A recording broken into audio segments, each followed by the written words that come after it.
Leaders of the 6 East African community nations want to increase trade and reduce costs of transport and goods to the coastal cities.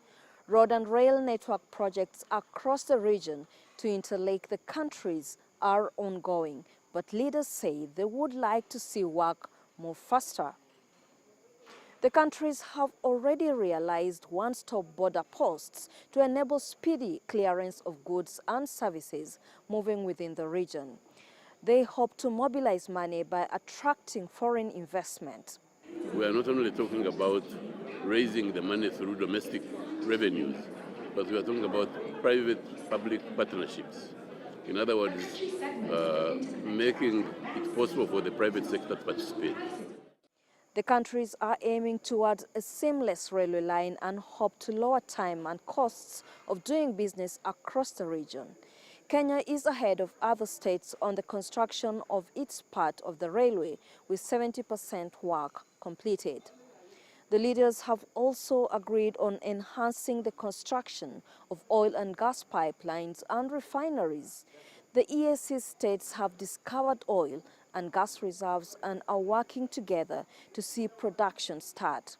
The environment is conducive, and we shall make it even more conducive, because I believe that we must try to mitigate the risk. Private sector is about making profits and making money, but you must mitigate risk. And those are instruments that governments can put in place to be able to attract private sector investment. Their plans are to build interlinking oil pipelines to the port of Tanga in TZ and Mombasa in Kenya. The EAC government say their aim is to realize regional integration. Isabel Nakiria, CGTN, Kampala. Let's discuss this further with Africa Kiiza, a program officer at the Southern and Eastern African Trade, Information and Negotiations Institute. He joins us live from Kampala.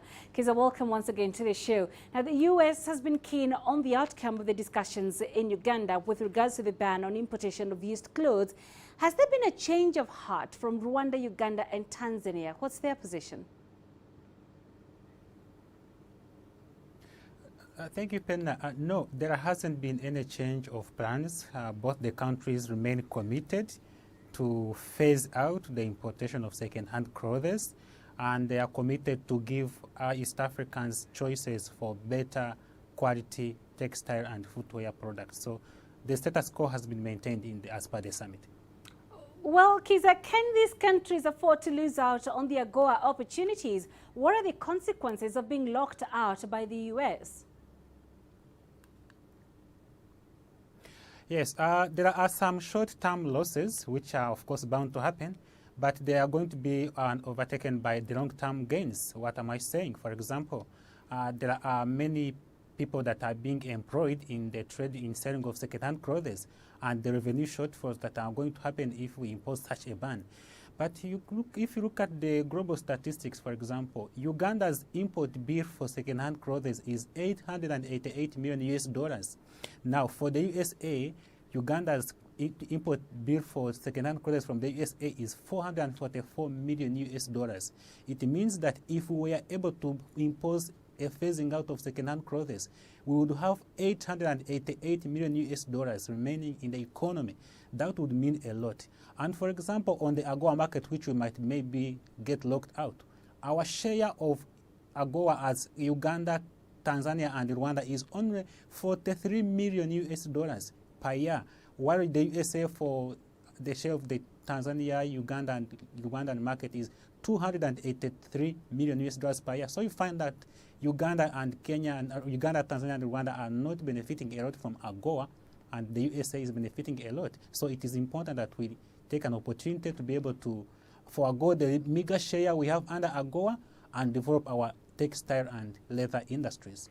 Right. So speaking about developing the textile industries, the plan, of course, by these countries is to impose a total ban on these second-hand imports by next year. But do these countries have the capacity to fill the gap? Yes, Penna, there are some capacities. Let me give an example of Rwanda. Rwanda currently, there is C&H Industries, which is a Chinese-owned industry, which is now producing police uniforms, safety vests. It is also producing athletic and the designer clothes. If you go to Tanzania, we have 2 factories, for example, Muzavo Industries, which is producing a lot of products in Tanzania. For Uganda, we have also entered into a Turkish industry called Sub-Saharan Africa Investments, and it has so far injected $100 million in Uganda to be able to develop the cotton sector.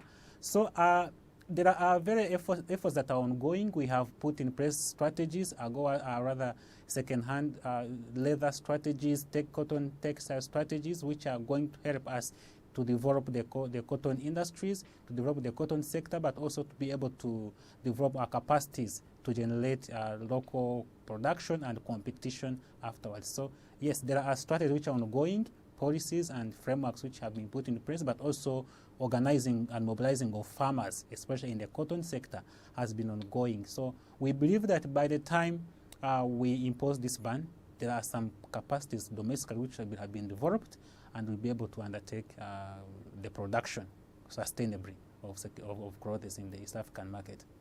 All right, Africa Kiiza live for us in Kampala. Always a pleasure speaking to you. Thank you.